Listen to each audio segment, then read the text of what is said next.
Bonjour à tous et bienvenue. Les tensions entre l'Algérie et les pays de l'Alliance des États du Sahel, AES notamment le Mali, continuent de faire couler beaucoup d'encre sur le continent. Face à cette crise, des réactions de soutien au Mali se multiplient. L'ancien Premier ministre malien Choguel Kokala Maïga a lui aussi apporté son soutien, dénonçant une alliance impie entre l'Algérie et un État étranger non nommé dont l'objectif serait, selon lui, d'isoler le Mali.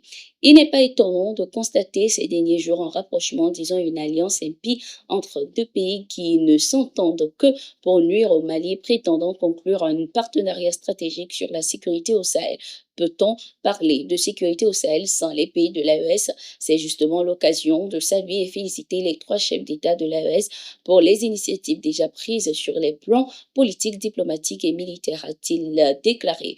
L'ancien chef du gouvernement a également profité de cette occasion pour lancer un appel en faveur d'un soutien indéfectible et inébranlable au Mali et à l'AES en général. De son côté, Moussa Marra, également ancien Premier ministre, a exprimé son soutien aux institutions nationales et aux soldats maliens. Toujours dans le cadre de cette crise entre l'AES et le Mali, les pays de l'AES luttent pour la souveraineté et la stabilité de leur territoire. Il faut le rappeler, le conflit qui les oppose à l'Algérie, accusée de soutenir le terrorisme, amène à revenir sur l'apport historique du Mali dans l'indépendance algérienne. Suivant ce sujet abordé par Daouda Dekete, analyste et journaliste, lors d'un entretien accordé aux confrères de l'ORTM.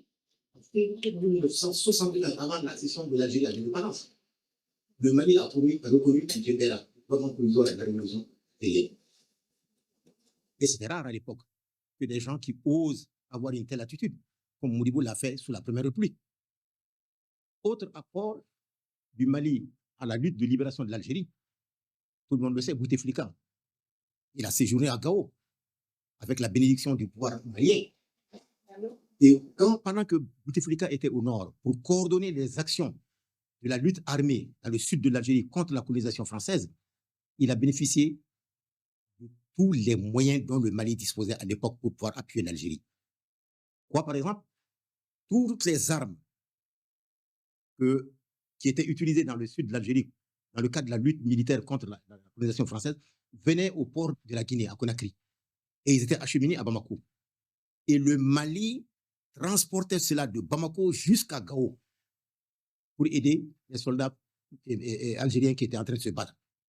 Et ce qu'on n'a pas souvent dit, c'est que des soldats maliens se sont joints aux soldats algériens pour combattre la colonisation française sur le plan militaire. Mieux que ça, pour aider sur le plan de renseignement, le Front de libération de l'Algérie, dans son détachement au sud du pays, donc avec la frontière avec le Mali, Modibo, avec l'appui de la Tchécoslovaquie, a fait installer des centres d'écoute de Kidal jusqu'à Kayes, grâce à l'appui de la Tchécoslovaquie, pour capter toutes les informations pouvant aider Bouteflika dans son combat. En République démocratique du Congo, trois Américains condamnés dans le cadre d'une tentative de coup d'État viennent d'être graciés par le président Félix Tshisekedi. Il s'agit de Marcel Malanga, Benjamin Zalman Poloun et Tyler Thompson. Expulsés du territoire congolais, ils ont été escortés jusqu'à l'aéroport international de Ndili avant d'embarquer pour les États-Unis.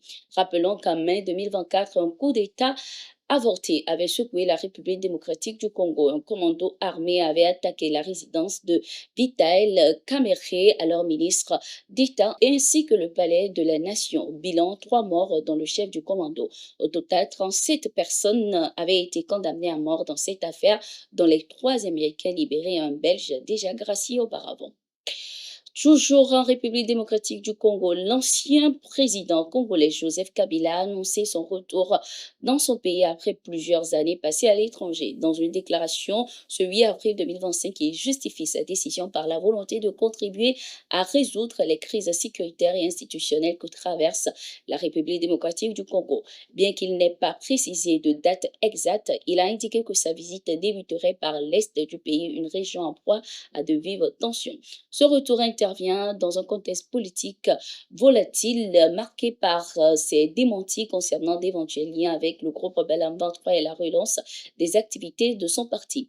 Après avoir ignoré l'appel du président Félix Tshisekedi pour des consultations sur un gouvernement d'union nationale, Joseph Kabila semble vouloir reprendre une place centrale sur l'échiquier politique congolais, suscitant d'autant d'espoir que d'inquiétude.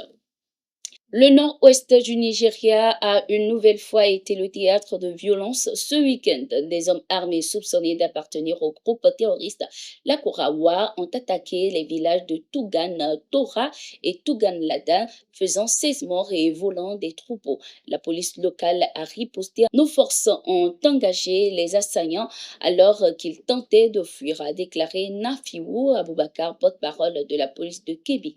Des renforts ont été dépêchés pour traquer les responsables. Derrière ces attaques se profile la menace grandissante de l'Akurawa, une mouvance djihadiste née parmi les éleveurs frontaliers.